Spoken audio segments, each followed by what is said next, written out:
This call is now being recorded.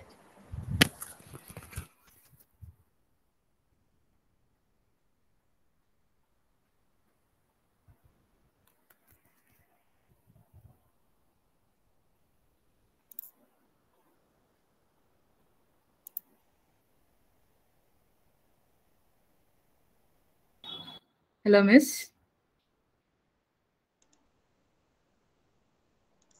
Hello, Beena, ma'am. Yes. Good afternoon, ma'am. Shall we start? Okay, Miss. Okay. Okay, Miss. We will start. Am I audible? Let me introduce Miss once. Okay, warm good morning to all again.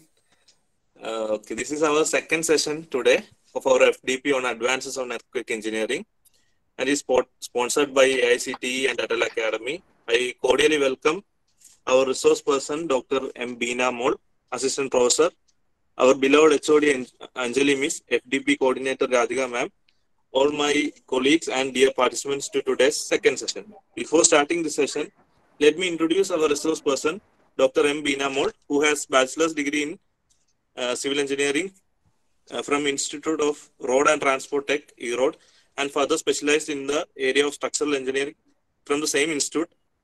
And she defended her thesis in 2014 and obtained PhD from Anna University. Currently works as assistant professor at LBS College of Engineering, Kasaragod. She has more than 15 international publications and journals. She had chaired in the International Conference on Recent Advancements in Engineering and Technology by LBS EK in 2018.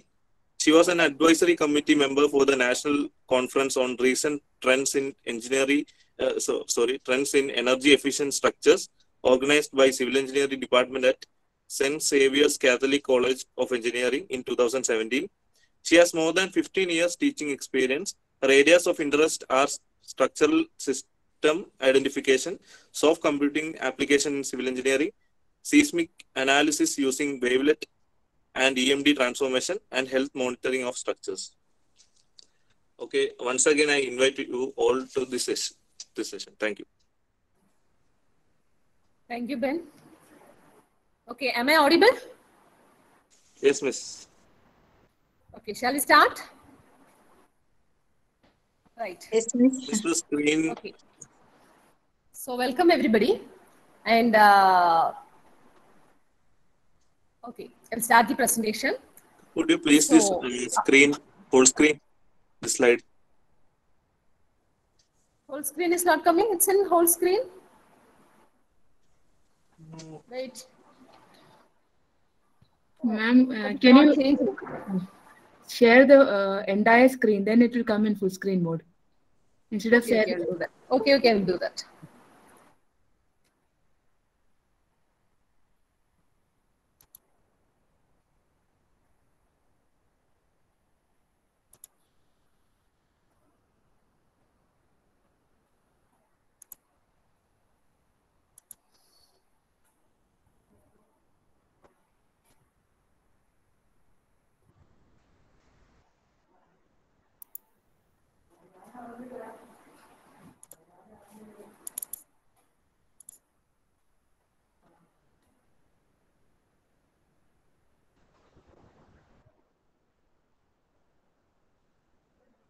Now is it okay? No, again it is not coming. Why? Ma'am, can you give the slideshow full screen? Slideshow. Okay. Slideshow. No, again it is not changing. The other slides are not changing. See, even if I see after doing the slideshow, the slides are not changing in the Google Meet. Is there any issue? Okay, ma'am. We had the same problem in the morning. Also.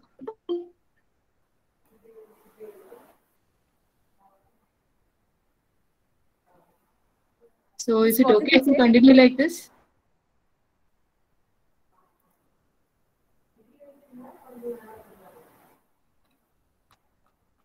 See, full screen, it is not changing. Shall I continue like this? Yes, ma'am. I think we can continue like this. Miss, or can you share it from your side? Just a minute. Let me check. Can you stop presenting? Okay, I will stop.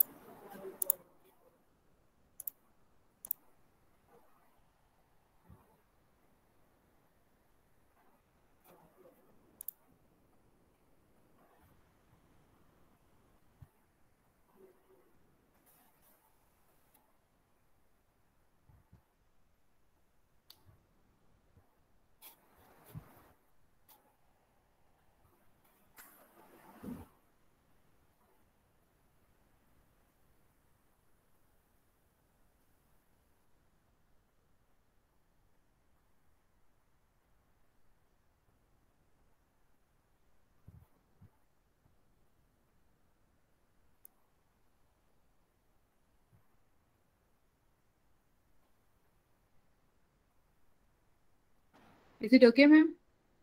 Okay.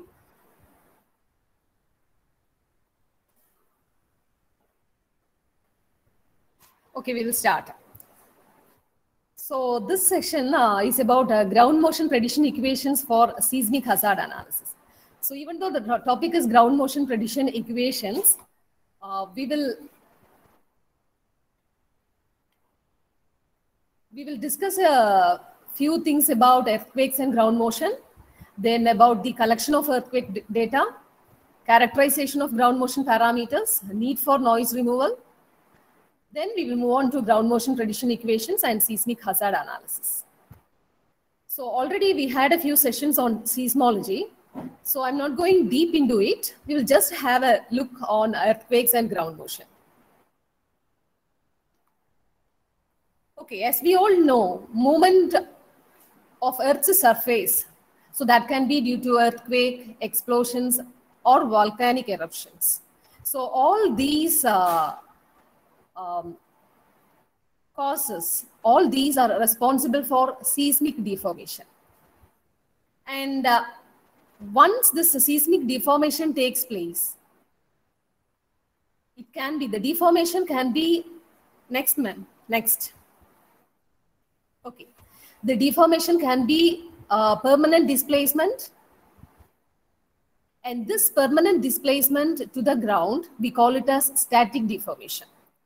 And once the permanent displacement happens, the energy released, it travels as sound waves. It radiates, so the sound waves radiated from the earthquakes as it ruptures as seismic waves. So once the permanent displacement takes place, permanent displacement of the Earth's crust takes place, then the energy released travels inside the Earth as well as on the surface of the Earth as sound waves, causing dynamic deformation. So static deformation is the permanent displacement, and the next one, the traveling of the sound wave, we call it as dynamic deformation.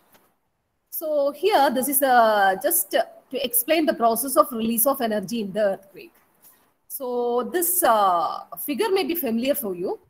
So you just a comparison between a rod and the deformation of rocks. So you can see, and in the original position of a timber stick, it will be steady.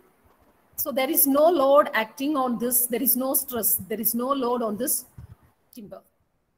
So same way, the first, you can see the deformation of rocks. Before the deformation is taking place, the original position of the rocks. So gradually, when it builds up strain, so there will be a deformation. And because of this deformation, as the timber is deforming itself, here the rock is also deforming.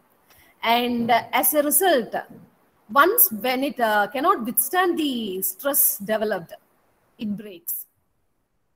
Okay, so there happens the slippage of rocks. And once the slippage occurs, the strain should be released in the form of energy. The energy should be released. So see, one part of the rock is divided into two.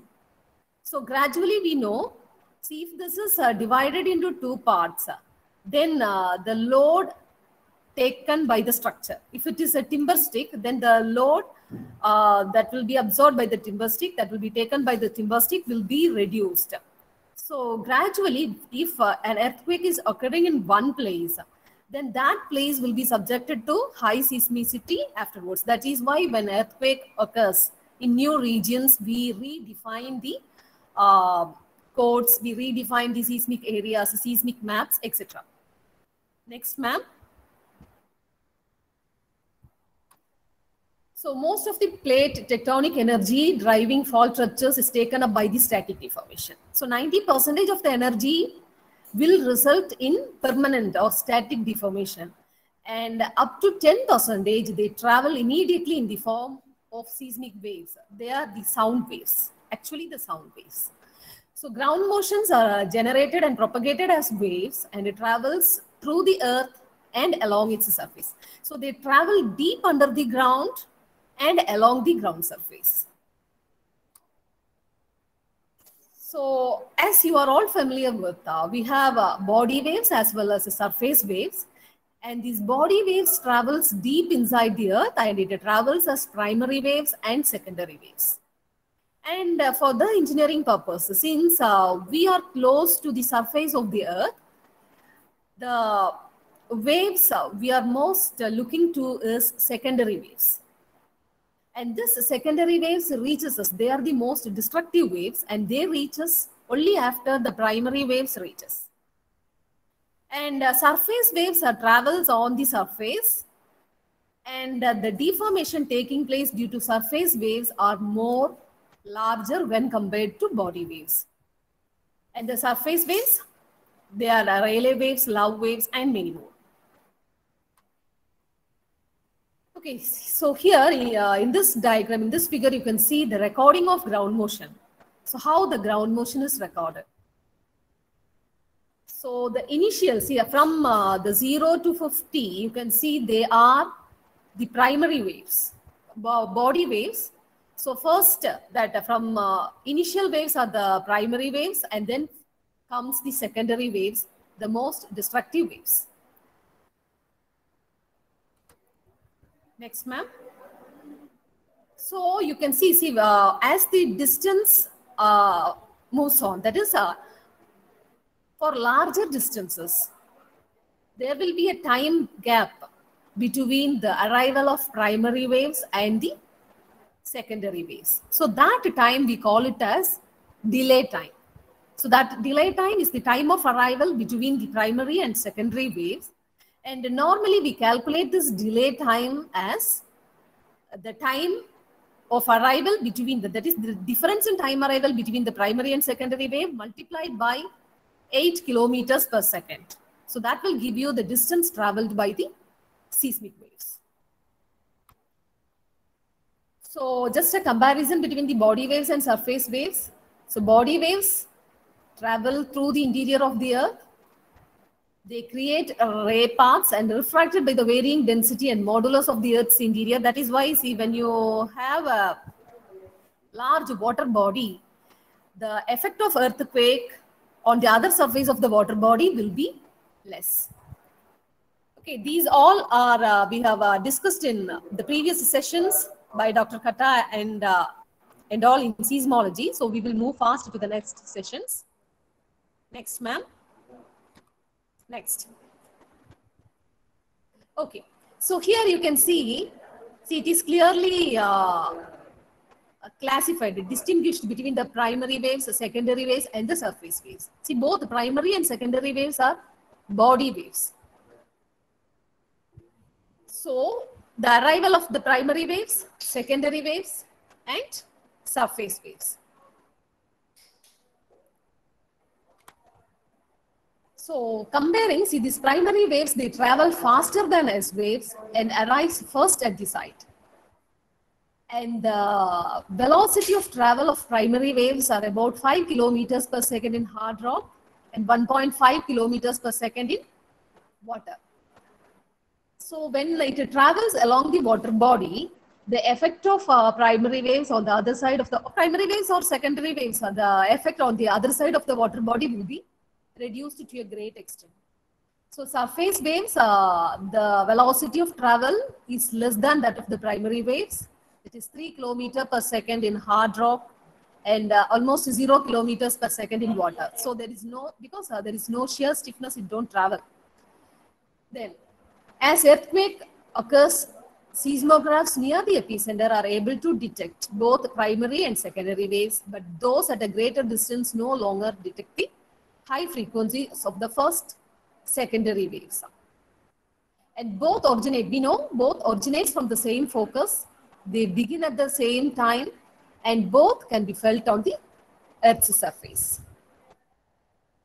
Now, coming to the surface waves, see these results in larger deformations, vertical deformations and larger horizontal deformations. Results from the interaction between the body waves and the surface and superficial layers of the Earth. See, because they travel along the surface, we can feel it more when compared to the primary and secondary waves. So they travel along the surface of the Earth with amplitudes that decrease with the depth and can dominate peak ground motions at distances greater than about twice the crust thickness. Next. So, see, as the earthquake waves, they travel from the focus to the place where it is absorbed. It depends on the intensity of shaking, and gradually with the distance, the intensity of shaking is reduced, the duration of the shaking increases, and predominant period of shaking increases. See, the duration of shaking increases because the secondary waves travel slower, then the surface waves travels slower. So the duration of ground shaking naturally increases. Next. So this may be also familiar for you. See how the epicenter of the earthquake is determined. So you can see the x-axis is the distance from the earthquake.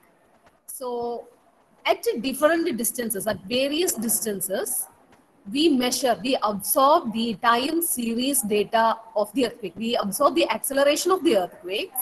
Then from the acceleration absorbed,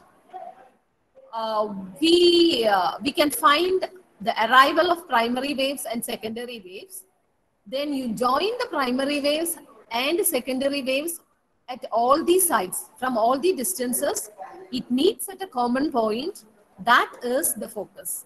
That is where actually the earthquake has occurred. Next. So the characterization of ground motion waves.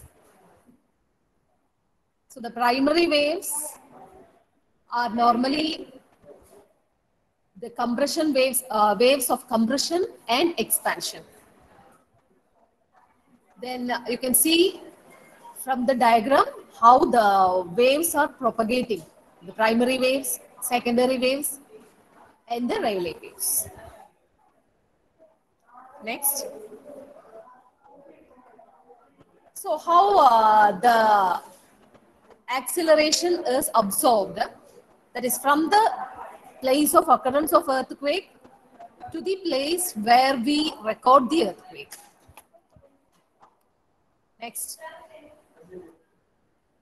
So we can see by definition, see both the sudden slip on a fault and the resulting ground shaking and radiated seismic energy caused by the slip or by volcanic activity or other sudden stress changes in the earth. So that causes the earthquake. And we will have aftershocks and foreshocks. And foreshocks are all smaller earthquakes that are following the main earthquake as well as preceding the main earthquake. Okay, the elastic rebound theory, the same what we have explained earlier. Next. Okay, the causes of earthquake. The causes may be natural or artificial. So natural causes are tectonic, volcanic, meteorite, icequake, etc. And artificial are due to bomb explosions, due to some experiments, etc. And here you can see how it is recorded, no? Just an accelerogram. We will discuss in detail in the coming slides. Next. Okay, next. See, what is the difference between the magnitude and intensity? So magnitude, intensity, normally we write it in terms of Roman numeral. Intensity 1, 2, 3, 4, etc. And on engineering aspects, we define the earthquake in terms of magnitude. Normally we say the earthquake is of magnitude 5 or 6, 7, like that. Okay. So, see, one small difference is the intensity is in terms of the severity of the earthquake, and magnitude is it based on the relative size, how much energy is released. The measurement based on the seismograph or accelerograms, how much peak ground acceleration is recorded. That defines the magnitude. And the intensity, it defines your damages. Next. Okay, these are the modified Mercalli intensity scales from 1 to 12, resulting from not felt earthquake, weak, light to extreme and very extreme. Next. So what is the hypocenter, epicenter, latitude and longitude? Okay, so all these are familiar for you. We'll move on to next. Next. So the earthquakes, it can be shallow or intermediate or deep earthquakes. So we call the earthquake as a shallow earthquake if the focal distance is from 0 to 70 kilometers deep into the surface of the earth. Intermediate, from 0 to, if the earthquake occurred from a distance of 70 kilometers to 300 kilometers. And deep, if it is greater than 300 kilometers, up to 700 kilometers. Okay, next. So this is just a revision what we have, what you all know, what we are generally aware of. So generally comes under seismology. Now we will see how the earthquake data is collected. So these are, see, you can see here, I have put on some networks. Center Database, United States Geographical Survey, Earthquake Engineering and Research Institute, the Pacific Earthquake Engineering Research Center, California Integrated Seismic Network. All these things are the integrated networks of the world, integrated networks for absorbing, maintaining, and maintaining the accelerogram data and processing the accelerogram data. So these are the integrated networks on various parts of the world from which you can get the data for all your research purpose and for study purposes. So I will explain you that next. See, I'm explaining you about one site. So here, this is the integrated website. So it is a strongmotioncenter.org. So you may be aware of these things. Center for Engineering Strong Motion Data. So if you go into this website, strongmotioncenter.org. So it is a free source. All data of all integrated earthquakes are available there. Anybody can access that. Anybody can use the data for your research purpose. Okay. So you can see the data for the latest earthquakes and the data for the already recorded earthquakes also. Next. So here, see, I have gone for most recent earthquakes. So when you go for most recent earthquakes, see this slide I have taken last Sunday or Monday. So the earthquake data was up to July 23, 2021. So the earthquake was of magnitude 3.1. Similarly, there was another earthquake on July 22 of earthquake of magnitude 4.7. And these earthquake of 3.1 or 4.7, you may not feel this. But the accelerometers, but the instruments sense it. So even if you go today, if you search the website, if you search strongmotioncenter.org, you can get the data, you can see what earthquake has occurred yesterday. Right. So now these are the most recent earthquakes. Next. Okay. So you can, the previous one. Okay, here you can see the latest significant earthquakes. See, we call the significant earthquakes when the magnitude is beyond 6. So all earthquakes with the magnitude 6, all the data or all ground observations, time series ground shaking observations or accelerometers recorded with a magnitude greater than 6 can be obtained from here. That is the latest significant earthquake. So the observed latest significant earthquake occurred in July 8, 2021. And okay, next we'll move on to next. Okay, see, this is one of the significant earthquake. So if you click any of the significant earthquake, you can get the data. You can get the time series data of ground motions as well as if it is recorded on structures.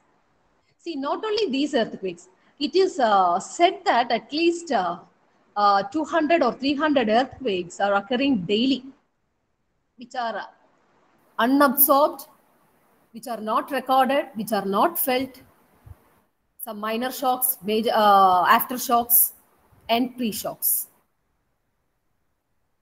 So all these, see, around the world, we have the networks only in few places. We have the facility to record and observe the data only in very few places. So the data, the real data available for research purpose or for future purposes is very limited. And because of this limited data, normally for earthquake prediction equations or as well as for seismic hazard analysis, we go for synthetic data. We generate the data with the available features and then we proceed with it. So previous one, ma'am. Previous. Okay.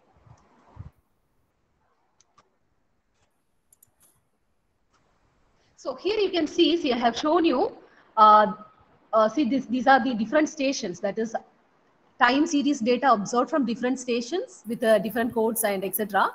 And here you can see the network, that is the integrated networks, which country's network, etc.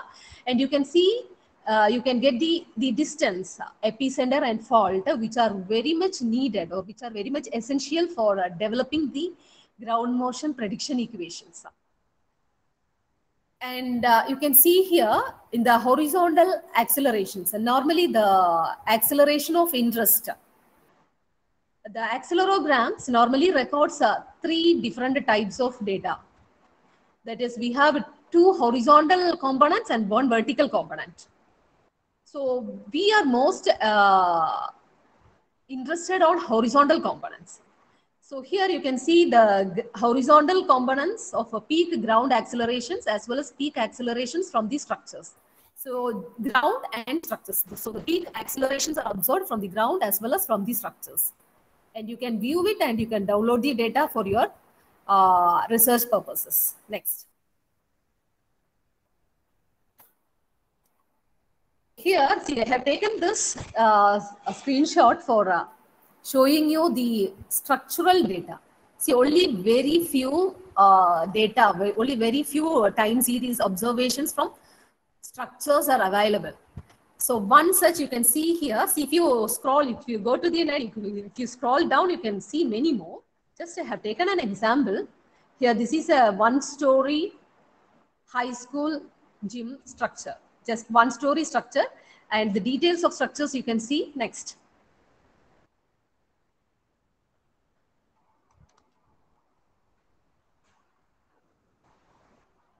Okay, see, this data is the acceleration, velocity, and displacement of the ground accelerations. That is, for all the stations, for all the observed stations, you will be able to find the time series acceleration, velocity, and displacement data. Next. And also the spectral accelerations and velocity Fourier spectrum. See, the reason we go for spectral acceleration is, even if the peak ground acceleration, if you take the peak ground acceleration from different earthquakes, so for different earthquakes, the peak ground acceleration may be the same, but even for the same peak ground acceleration, when you derive the time series spectral accelerations, the time series spectrum, response spectrum will be different. Okay, next. So this is how you will be able to download the data. That is, see, you can see here.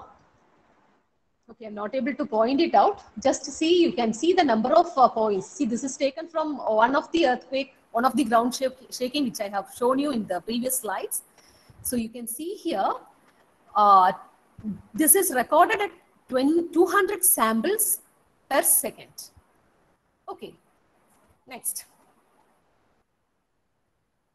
So this is the time series acceleration data which you have, which is obtained from that the latest significant earthquake of one-story hospital of Mammoth Lakes. So you can see here. Here you can see channel 8, channel 7, channel 10, etc. And when you look on next.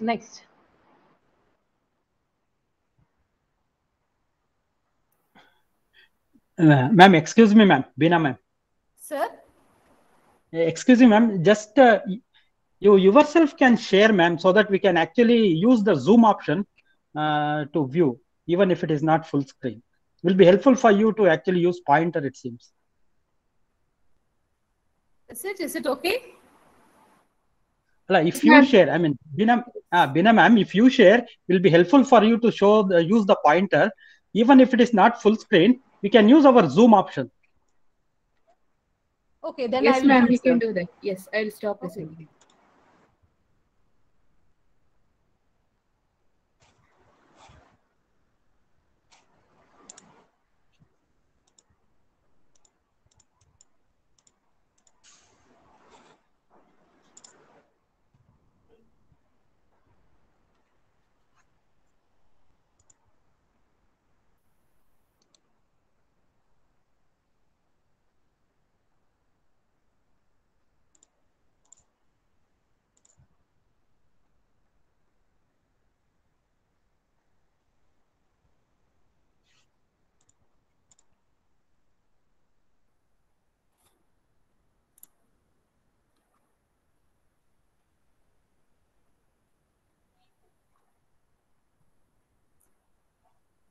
Okay. Yes, ma'am. Thank you.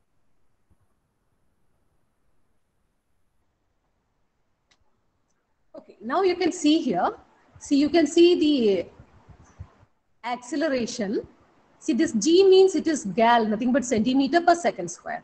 It's another unit for acceleration. And you can see here the different channels, and these are the different velocity. This 1 minute.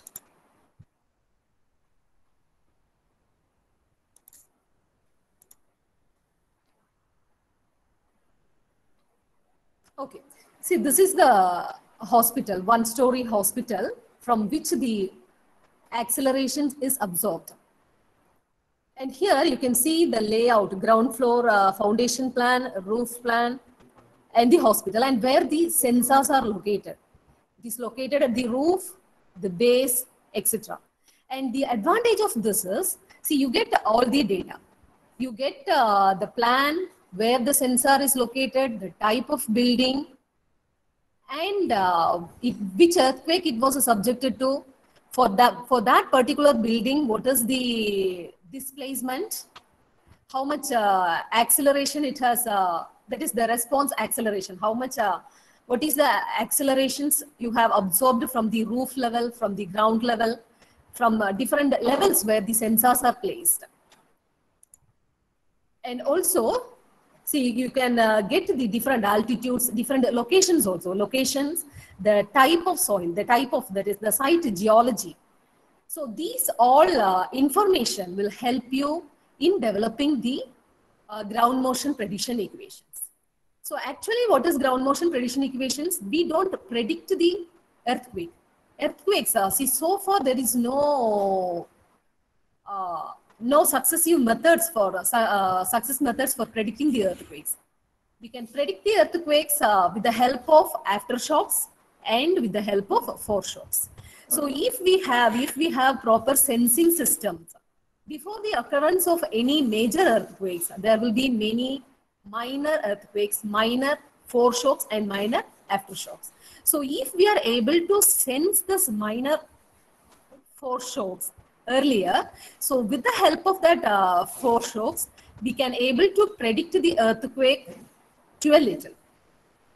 So earthquake prediction equation is not predicting the earthquake, but it is predicting the peak ground accelerations or ground parameters. Predicting the ground parameters occurred due to the earthquakes.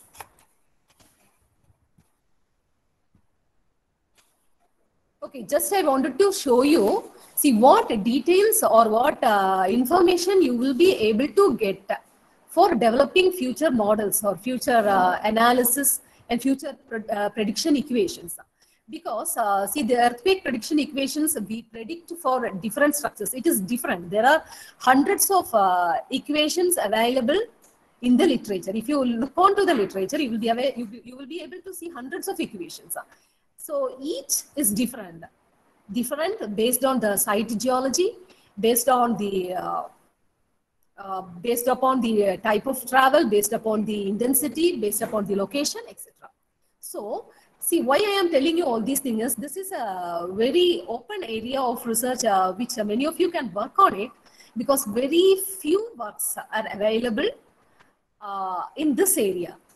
The reason is, one reason is it is very difficult to get data, to get the real data. Because you will be able to get the real data only when the earthquake occurs. And even if a major earthquake is occurring, the structures placed in and around that region may not be sensed. We may not have facility because we don't know where this earthquake is going to occur. So, see, very limited information is available. And see, from this side, because of now, because of this integrated network, to an extent, you will get the data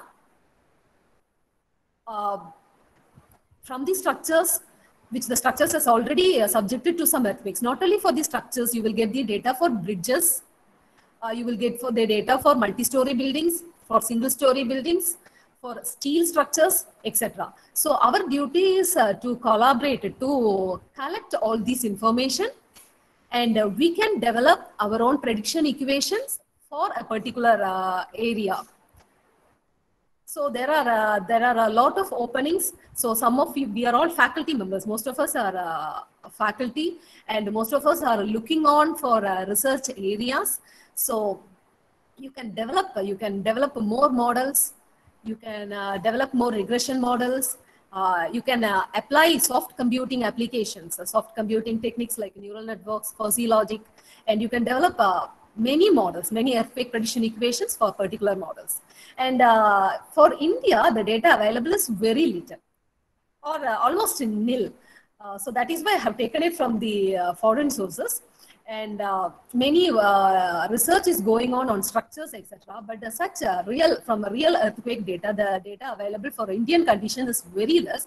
But you can take the most common parameters, most general conditions, and you can develop your own equations. So these are from the data. And here I need to show you about the site classifications. See, this is one of the important parameter which we use for ground motion prediction equations. That is the soil profile description. So how the soil profile is classified for the travel of earthquakes. That is for the, you can see here the average soil shear wave velocity in top 100 feet. That is, we take the velocity of travel of this earthquake at a depth of 30 meters. So V30, we take it as V30, the shear velocity at 30 meter from the ground surface. And you can relate this 30 meter, shear velocity of this 30 meter to various depths. Research is going on in that area also, because again, beyond the 30 meter, that is beyond 100 feet, very less data is available. So researchers now try to relate the shear velocity greater than this depth to this 30 meter depth. So the benchmark is 30 meter. So hard rock, for soil profile, if it is hard rock, the shear velocity is greater than 1500 meter per second. And for rock, from 750 to 1500 meter per second. Very dense soil and soft rock is from 360 to 760 meter per second. Stiff soil, 180 to 360 meter per second. And the soft clay soil, less than 180 meter per second. Okay, so just how to collect the earthquake data, that was what we were discussing so far. Now we will move on to the characterization of ground motion parameters. So you also may be aware of this. See, normally we call the ground motion parameters as amplitude parameters as well as duration parameters. So to be able to cause structural damage to buildings are about 10 to 20 mm per second. And the earthquake duration parameters, the local magnitude is determined at a period of 0.8 seconds. The body wave magnitudes are determined at periods between 1 and 5 seconds. And the surface wave magnitude is determined at a period of 20 seconds. So hardly, this may vary also. See, this is not exactly, this will vary. And you can see here, the duration parameters, that is the bracketed duration as well as significant duration. So here, this is the bracketed duration. Bracketed duration means, see, you can see here the acceleration, the ground acceleration. So from the peak ground acceleration, you can take a percentage of that. That is 5%. That is when the time between the first and the last exceedance of a threshold of acceleration of interest. So you can say, see this line, you can see a center line and another 2 thresholds. So that is our acceleration of interest. So that is called bracketed duration. How long the earthquake or the vibrations of the earthquake is existing within the specified period, within the specified time interval. That is called bracketed duration. As well as there's a significant duration, it depends on the energy released and it is based on what is called areas intensity. So the time interval between the time of 5% and 95% of the total energy recorded based on areas intensity, that is called the significant duration. Here what I have shown here is the bracketed duration. Okay, the same thing.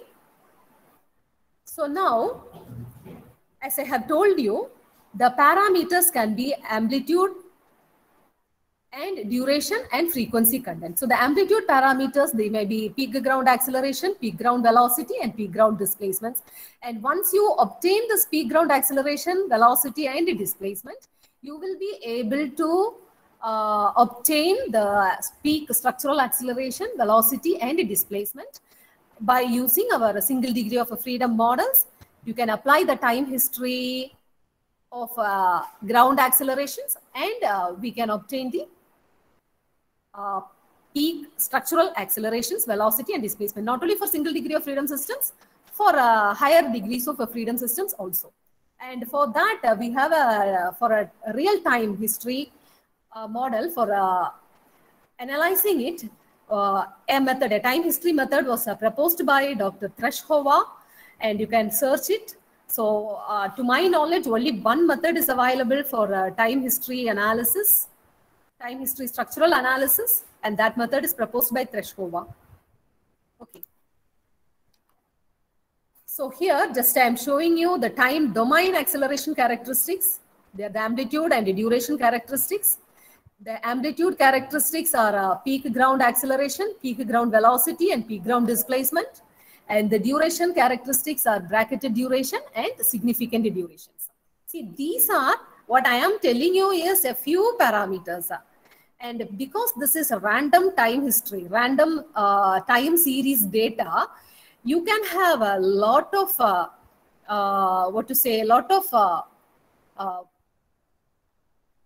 probabilistic parameters, lot of statistical parameters you can observe from this time history data also. So once you observe the statistical parameters, you can use that for your model, for whatever model which you use these time history data as the base. Okay, just I thought of telling you some from the literature. See how the peak ground acceleration is used at various time and by various researchers. So the peak ground acceleration have been used for the determination of local site effects. See, all these are prediction equations using some modeling. Using the models, we use this peak ground acceleration for obtaining the local site effects, the earthquake intensity, seismic structural analysis, design, seismic hazard analysis, the damage assessment, the liquefaction effects, and for classification of the earthquakes. And there are many more wide areas available which you can explore. So same way, the peak ground velocity, the peak ground displacements, then bracketed durations. I told you about areas intensity. That is, the significant duration is based on the energy released, and that is a measure of areas intensity. So from 5% to 95% release of energy, and the formula is, it is an integration of acceleration square. It's a function of time. Okay.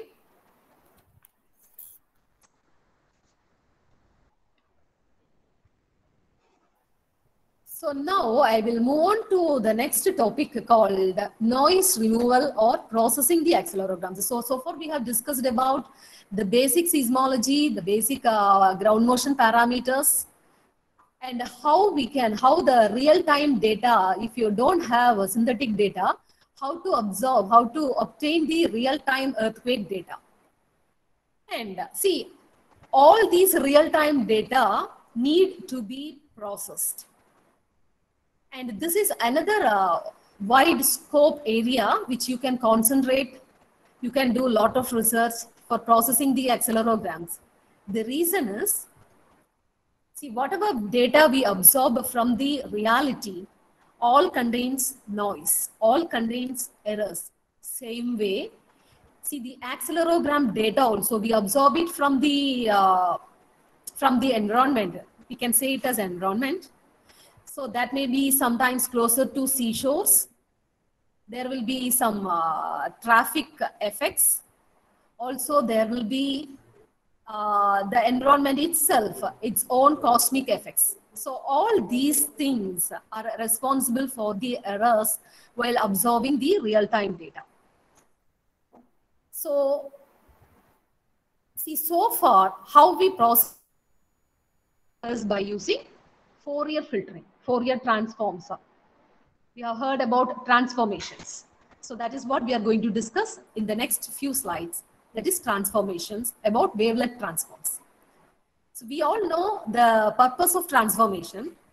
We do transformation in order to understand, in order to analyze the hidden parameters, hidden features. So we take a time series data. In our case, it may be the accelerogram data. and we go for Fourier transformation, we get the frequency content. So what is hidden in the time domain, you can observe it in the frequency domain. Same way, there is another advanced field of transformation called wavelet transformation.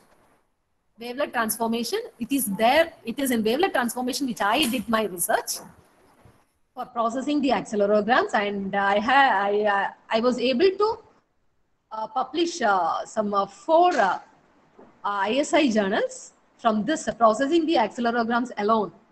So that much wide scope you have in this area using wavelet transformations.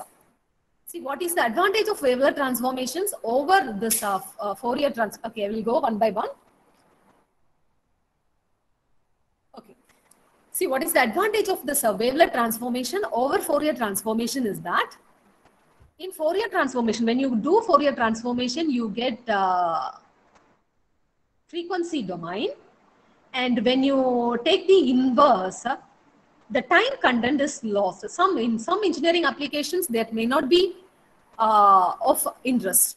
But in some applications like ground motion prediction equations and in seismic hazard analysis map, developing seismic hazard analysis map, you cannot omit any data. The data which is lost while inverse transformation also may be needed for you. So the advantage of wavelet transformation is that you will be able to process in wavelet domain, a domain called wavelet domain. See, in the Fourier transform that goes on frequency domain, here it moves on another domain called wavelet domain. So the advantage of this wavelet domain is, see, we analyze using what is called as wavelets, which I will show you in the coming slides. So before that, you can see here I'm showing you the acceleration, velocity and displacement error of accelerogram. So the first one, this is the acceleration error. I told you whenever we observe any real time data, there will be errors. So when you absorb the acceleration, that is time series acceleration data, when we observe the accelerogram, these errors are almost horizontal errors. You can see here. Okay, first, that is acceleration error. It seems to be almost horizontal. And when you take the velocity, nothing but the integration, as you all know. So when we take velocity, the error is increasing from 0 to increase in time. And when you take a displacement, it is again increasing in a non-linear manner. So it is very much important when you take the velocity from acceleration, when you derive the velocity and the displacement data, so the removal of errors is very much important. Otherwise, see, when you use this accelerograms with this errors, without removing the errors, without removing the noise, it will add on up to your applications, and you cannot optimize the models which you developed. Okay, so it is very much important.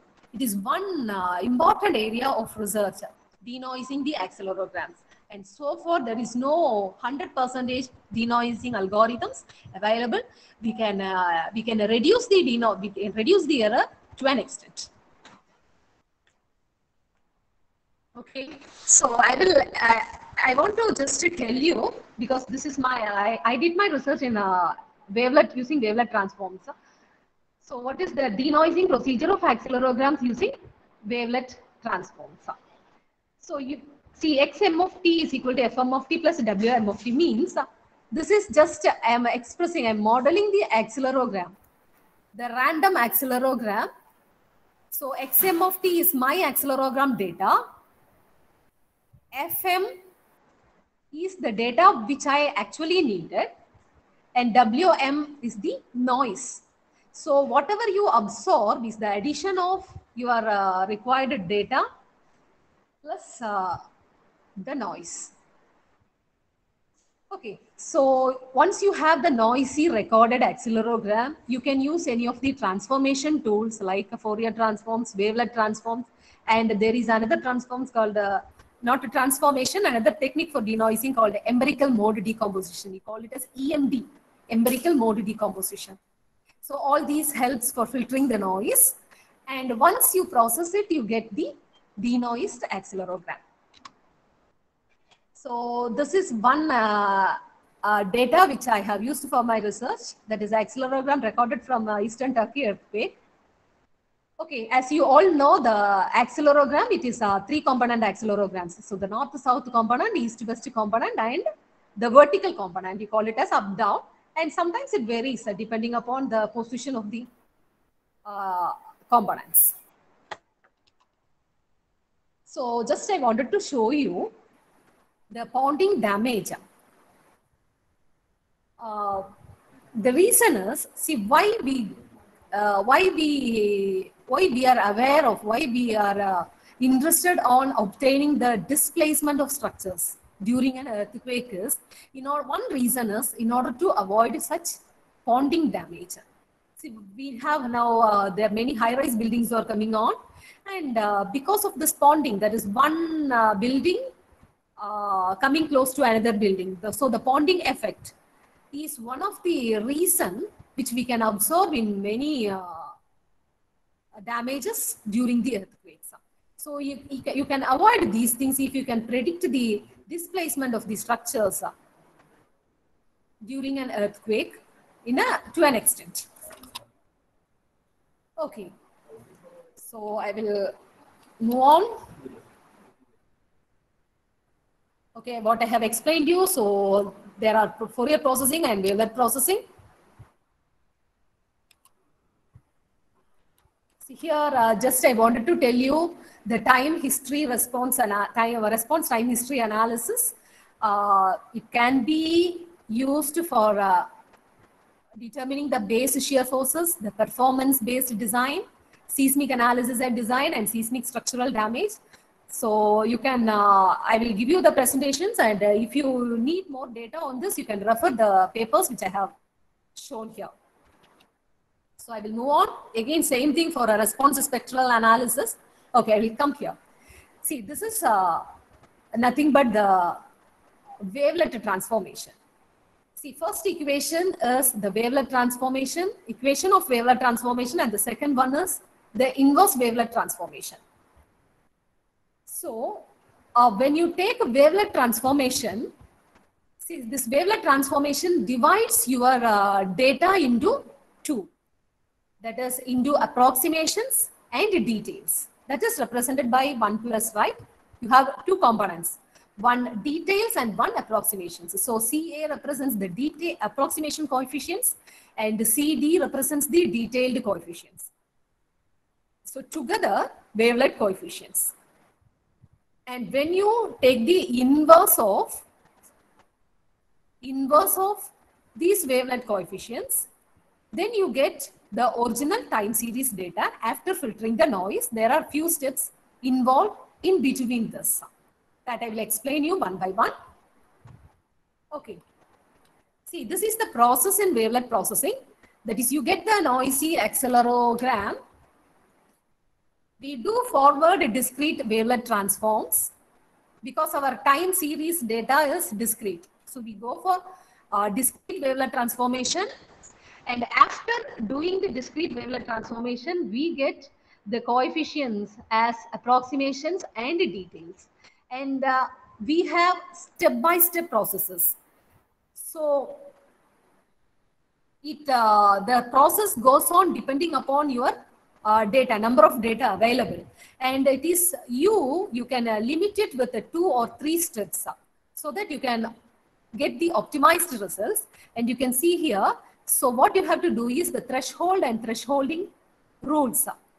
You have to set the threshold. See, after some 2 or 3 steps, we have to set it. While looking into the data, you will be able to see that comes on experience. Or there is another field of research which you can automate it so that you can develop your own algorithms, your own model to optimize it, and you can proceed further. So for my case, I used it manually. So thresholds, not manually, I used not an automation technique, but using some entropy techniques called the Shannon entropy and Sally's entropy for finding the thresholds. And we have thresholding rules called hard thresholding rules, soft thresholding rules, etc. Then after applying the thresholds and thresholding rules, we go for inverse discrete wavelet transform and we obtain the denoised accelerogram. So you can see here just same thing. And see, these are called wavelets, different types of wavelets available. Morlet, Haar, Mayer, Mexican hat, Gaussian, and etc. See, you all may be familiar with Fourier transformation. So in Fourier transformations, we have Fourier windows, right? Same way, here we have different wavelets to process this data, random data. So you can use any of these wavelet. We call it as mother wavelet functions. So this is needed for doing the initial processing. So your denoised result, denoised data depends on what type of wavelets you use. So I have shown only a few. I have used this dB means Debichus. I have used Debichus for my work. And there are, once again, this is an open area. You can, there are a lot of wavelets available, and you can, if you need, you can apply the different things and you can come. Right. So here I'm showing you this, see, this is the original noisy accelerogram data. So when we take the wavelet transformation, it pass on to high pass and low pass filter, and we get detailed transformations and approximation transformations. And this detailed transformations is not needed for us. See how it is classified is the detailed deformation, the characteristics will be similar. The approximation approximation coefficients, the characteristics will be similar. So based upon the characteristics, the coefficients are classified. So see, these detailed coefficients have similar characteristics and they can be removed. The reason is, see, these noises are available in the environment and that is not varying. They will be similar unless or otherwise there will be a heavy traffic like a train is moving all in a sudden, etc. Otherwise, see, earthquake, we absorb it only for few seconds. Within that few seconds, the noise from the environment remains almost the same. So the detailed coefficients can be removed. And in the next level, level 2, the approximation coefficients has to be once again processed. It should be passed on to low pass and high pass filters. And again, we get approximation and detailed coefficients. I did the levels up to 3, only 3 levels I went, because I observed that at the level of 3, I obtained the optimum results.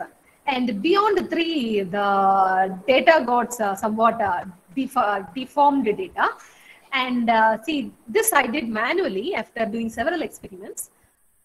And if needed, based on any mathematical informations, you can atomize it also.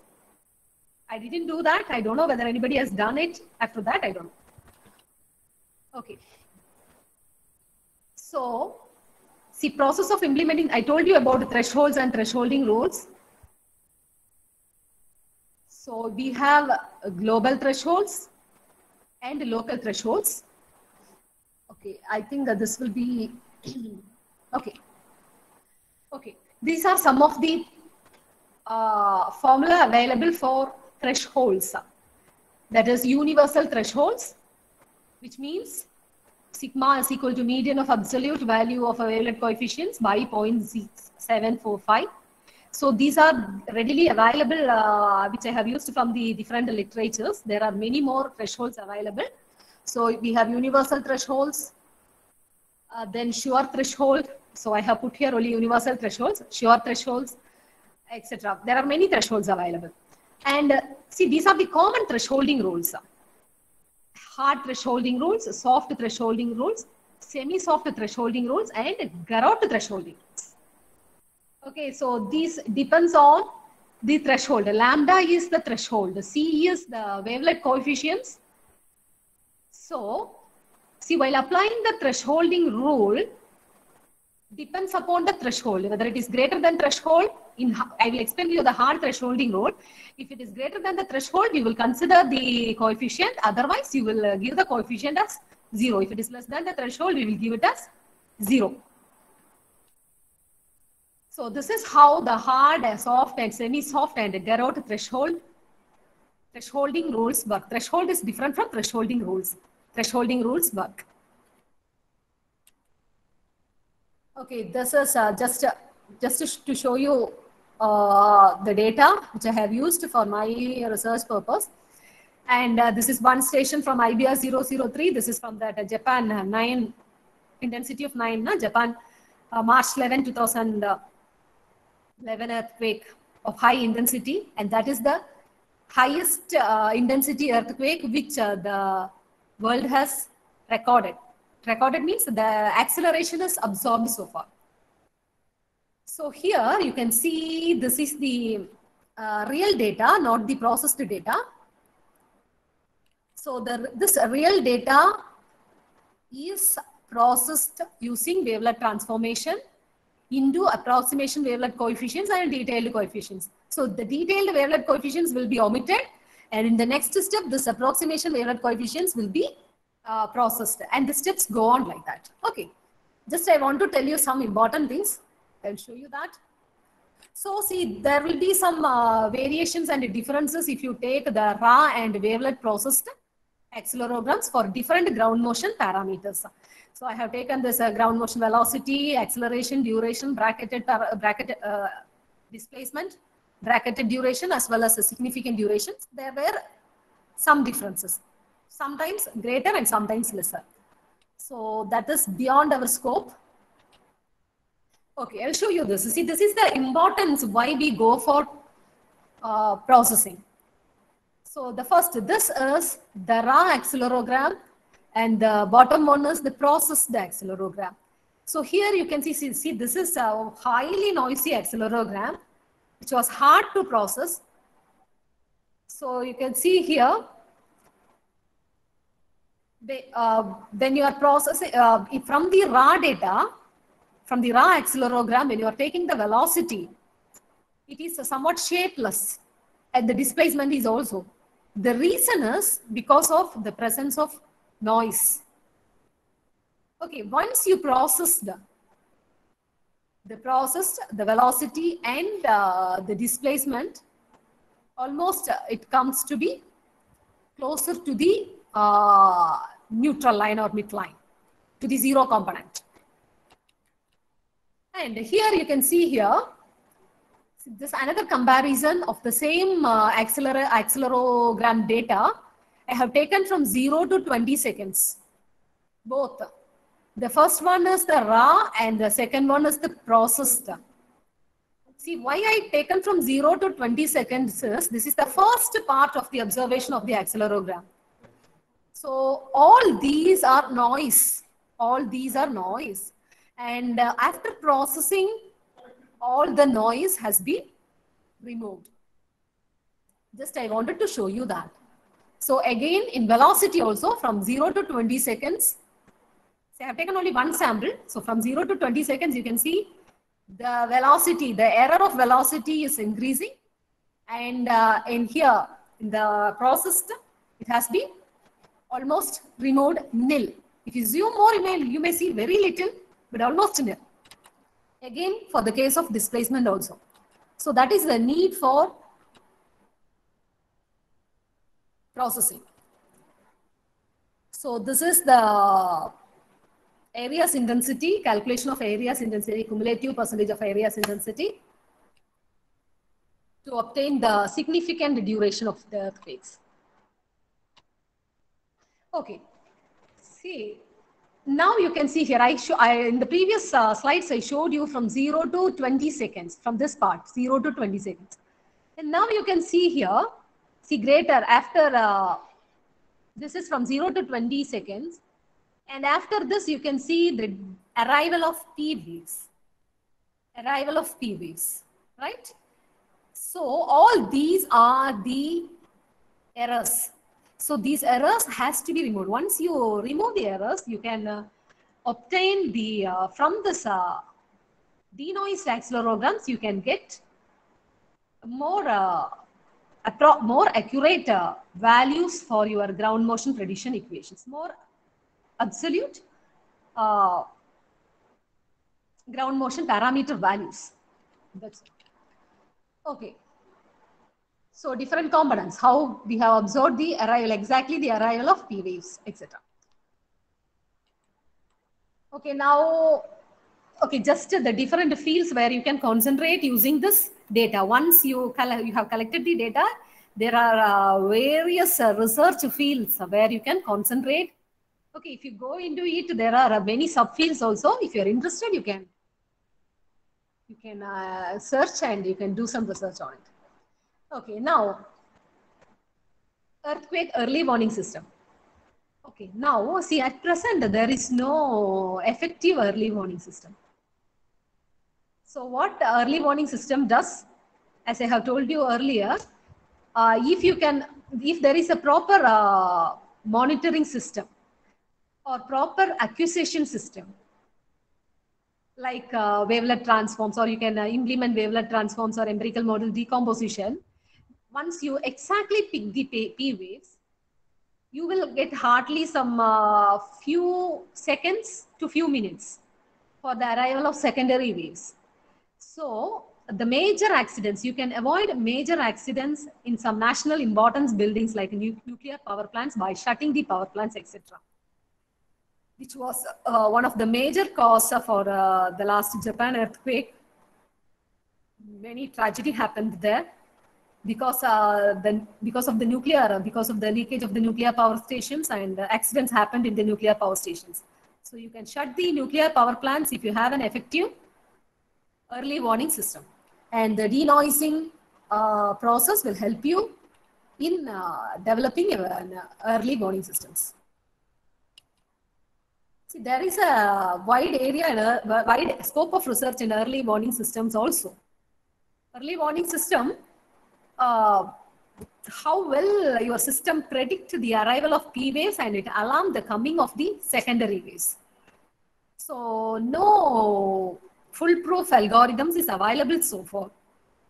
So now, because the reason is, once again, I said you, there are not a lot of data available. We have to use a synthetic data. And now day by day, we get a lot of data, and you can try with it. You can at least go one step forward and do some research for developing effective early warning systems. Okay, so these are the basics. See, once you do the good processing and once you get ground motion parameters approximately, then use it, and we can develop ground motion prediction equations. So we call it as attenuation relationships also, because we are relating the ground motion parameters with the intensity or peak ground acceleration. So we call, see, earlier days we called it as attenuation relationships, and now normally we don't use this term attenuation relationships. The more appropriate term which we use is ground motion prediction equations. So the relation is nothing but a relationship, that's all. And we use this relationship for developing the hazard maps. So attenuation relationships relate the ground motion parameters to the magnitude of an earthquake and the distance away from the fault rupture. So relationships have been established for many ground motion parameters, including the peak ground acceleration, peak ground velocity, peak ground displacement, spectral quantities, etc. Attenuation relationships are developed using statistical evaluation of a large set of ground motion data. So what you need for developing a ground motion equation is, you need a large set of data.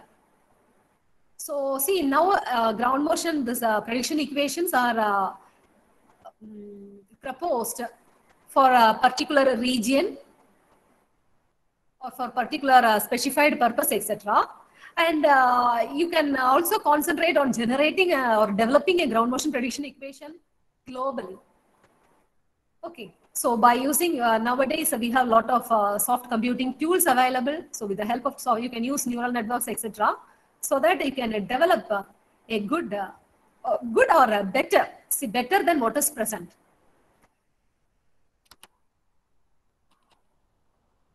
Okay, so I think what I have explained to you, right? So it is nothing but the empirical regressions of recorded data, just the relationship of the recorded data and what you have observed,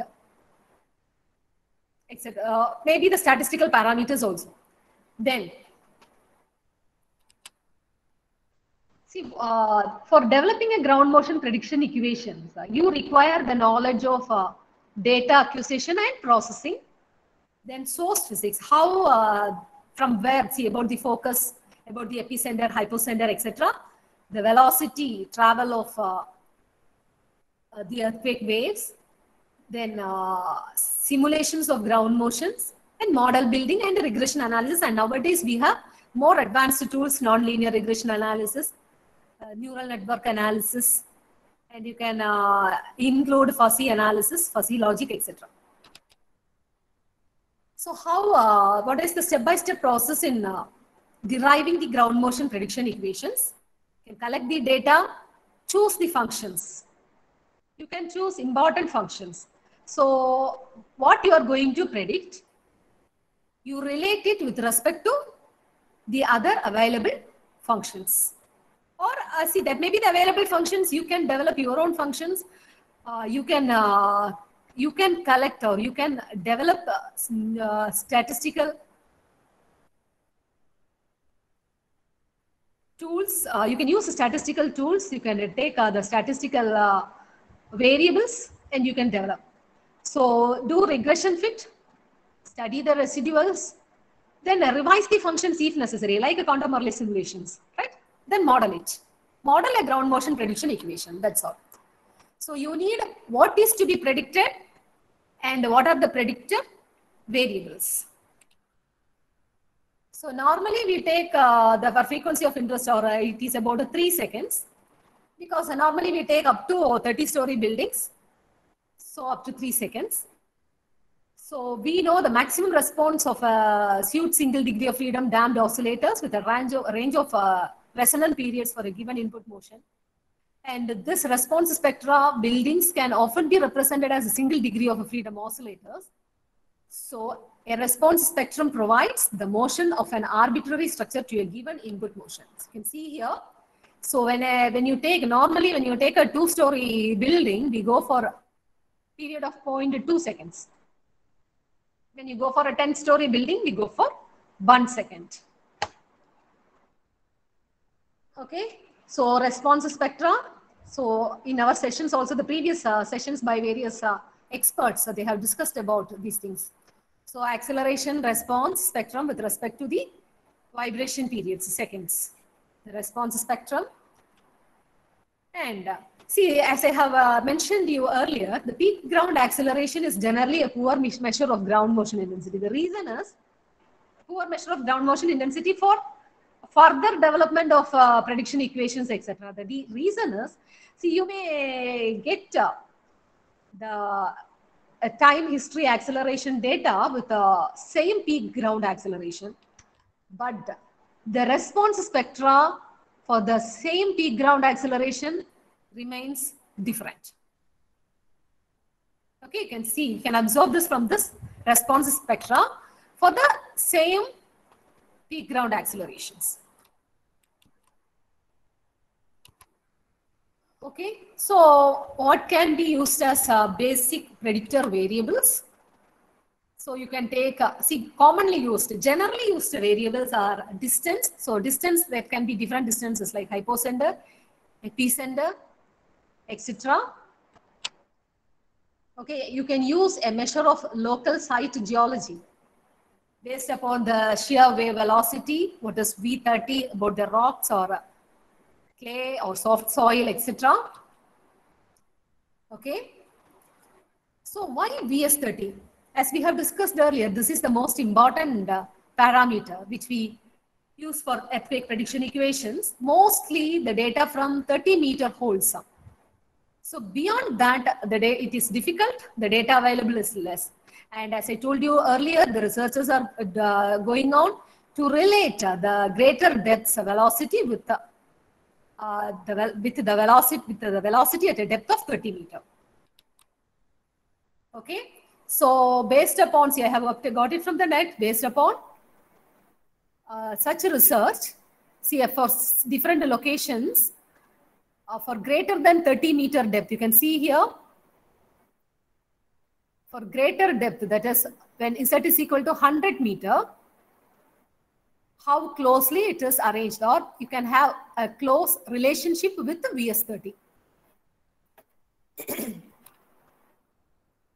So this is one of the, so that's all about earthquake prediction equation.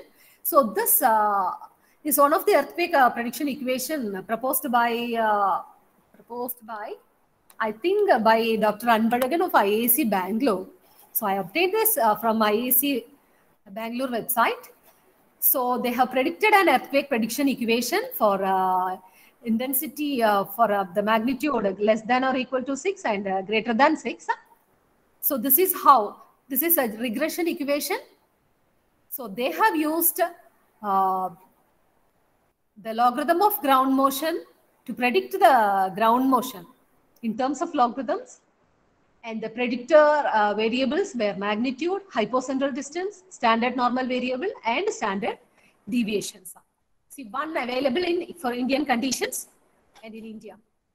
And see, this was one good paper which you can look onto for earthquake prediction equations, because this is the selection of ground motion prediction equations for seismic hazard analysis for peninsular India. Okay, by Dr. Anbadagan and their team. So they have a very good paper. If you are looking on for some literatures on earthquake prediction equations, they have discussed about different numbers of earthquake prediction equations. So I have shown a few. So the data, what they have chosen, see how they have taken the data. They have related the earthquake magnitude with the period of occurrence. Then, see, they have explained about all these earthquake ground motion prediction equations, the different equations. And one is the National Disaster Management Authority, Government of India, developed in 2010. So all these equations are well explained in this paper.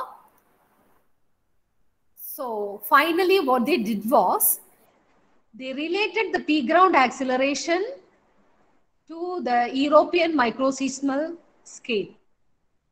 Because what the others say is, the ground motion prediction equation, this peak ground acceleration, this equation is converted to, this peak ground acceleration was converted to this EMS, because this was the most, after doing lot of research, after applying this for different equations, this equation was closer for the Indian peninsula. Okay, so there is no standard earthquake prediction equations. If you look onto the literature, there are hundreds of earthquake prediction equations for various predictors and predictor variables. So some of you, if you're really interested, you can develop your own earthquake ground motion prediction equations also. You can come up with you can incorporate the latest soft computing tools and you can develop. And coming to our last section, so how you relate this ground motion prediction equation for seismic hazard analysis. Okay, so for any site, we find the spectral acceleration at 0.2 seconds and 1 second. So that is 0.2% in 50-year frequency of exceedance. So I'm speaking about the probabilistic seismic hazard analysis. I'm not telling about a deterministic seismic hazard analysis, probabilistic seismic hazard analysis. So we take the probability of exceedance. Okay, then you map the resulting values for hazard maps, then transform the hazard maps to design maps, and we include it in building codes. So the steps used in probabilistic seismic hazard analysis: first, evaluation of the seismic tectonic model for the site region in terms of the seismic defined seismic sources, including uncertainty in their boundaries and dimensions.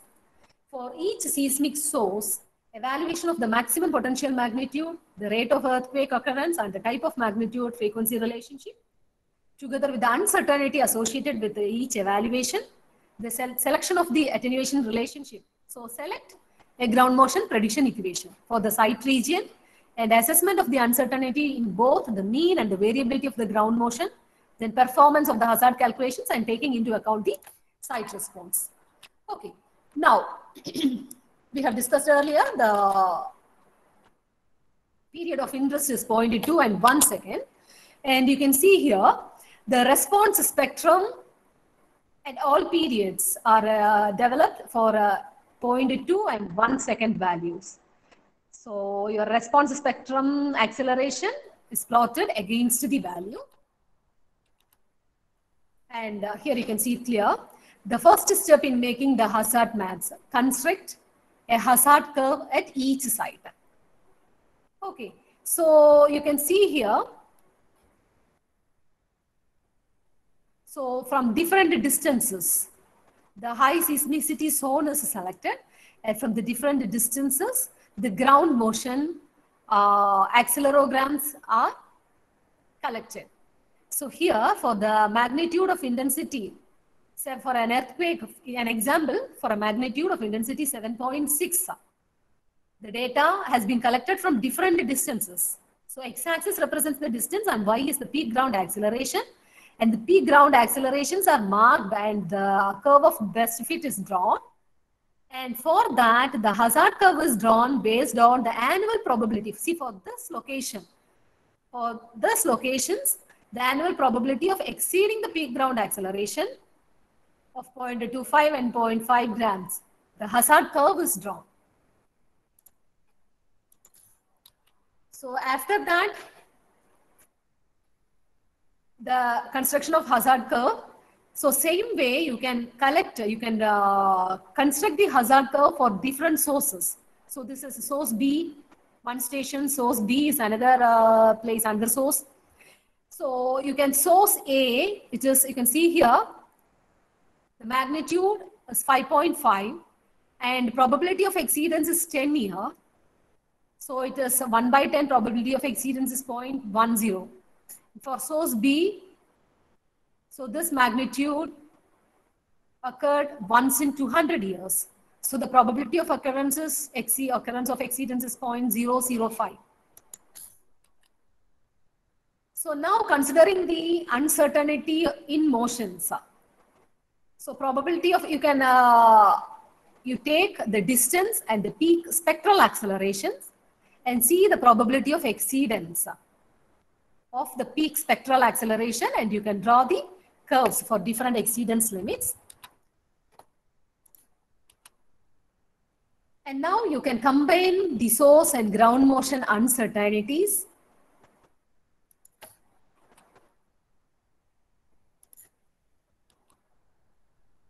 Okay, now plot the resulting probability of exceedance.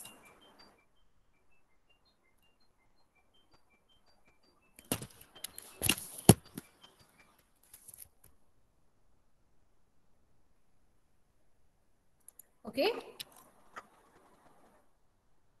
So now you can, with respect to the peak spectral acceleration and the period of exceedance, you can sum up the total hazards for the different sources. See here, it is a source A and source B. And these are from different sources. So you can sum up all these. Okay. So with this, you can develop the hazard maps for different locations with the help of the probability of exceedance.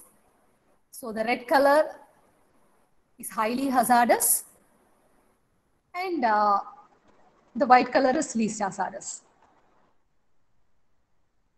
So finally, you can develop a hazardous map for a region. So for your studies also, if you are developing a ground motion prediction equation, you can use it, you can take your study area and you can develop hazard maps. And these hazard maps can be converted into design maps, hazard design maps, and you can use it for codal development, etc.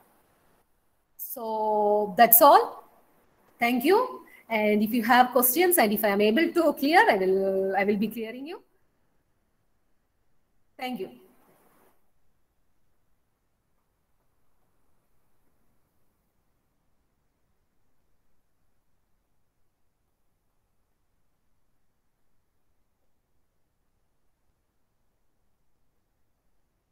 So my intention was just to make you understand that what is ground motion prediction equations, what are the essential things. So when you go for ground motion prediction equations, there are different areas of research which you can concentrate so that you can have some good publications. You can contribute something to the society, right? You can have, so what are the research areas? So how you can develop a good ground motion prediction equations and how you can use it for developing a hazard map.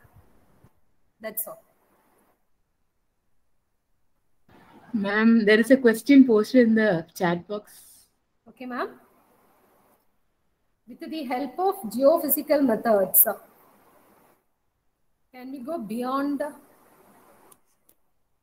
30 meter and estimate? See, I'm not aware of this.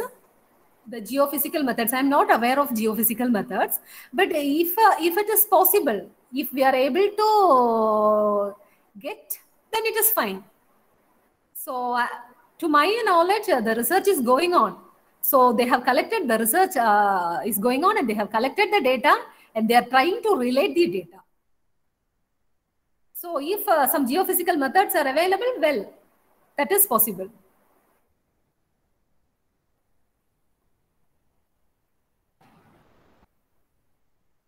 And there's one more question at the top in the chat box. Okay. On what parameters of the earthquake is the noise in accelerogram depended on? The noise in, oh yeah.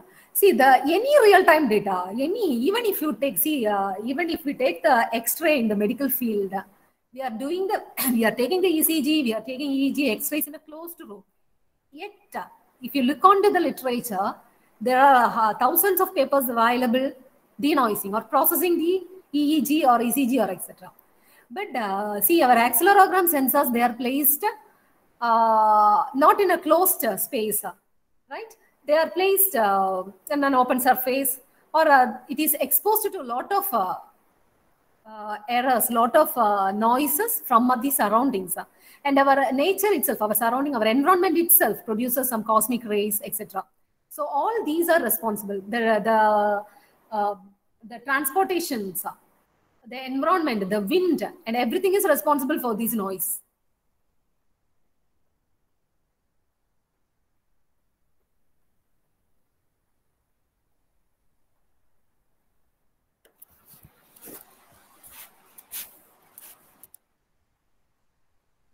I think no more questions.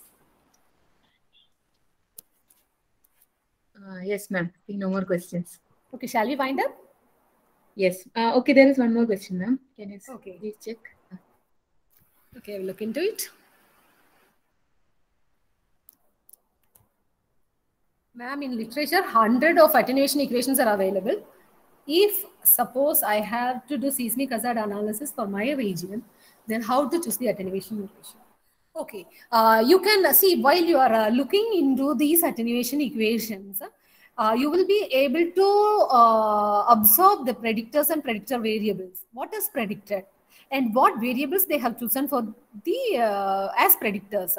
Then you can relate it with your area, whether, for example, if the site geology, it is that site geology is relating or it is close to your area of observation.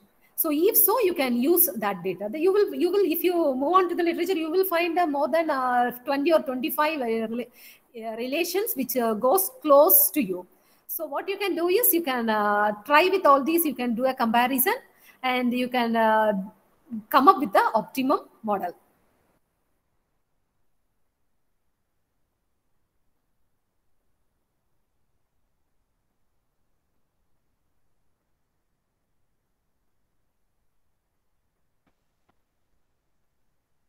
Okay, so I think no more questions, ma'am. So okay, thank you very much. Thank you very much, ma'am, for your excellent presentation on this ground motion prediction equations. You provided a lot of information for all the researchers out here. You've given a lot of options. You've given information regarding how to collect the data for earthquake. Then you have given information regarding processing of algorithms, ground motion prediction equations, how to develop hazard maps. I think it was overall a very good session for all the researchers out there who can actually use all this in their research. So thank you very much, ma'am, for your wonderful session. I know you are very busy in the exam cell, being the coordinator for the exam also, and involved in this, and he's also the co-coordinator for this FDP. So I am really hats off to you for managing all this in between in this very busy schedule. Thank you, ma'am. Okay, thank you, ma'am. Thank you for making me a part of this. Thank you for the opportunity. Thank you so much, Radhika ma'am, and all my colleagues. Thank you.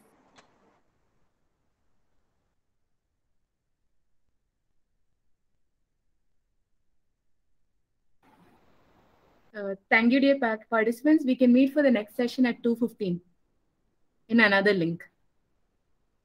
Thank you.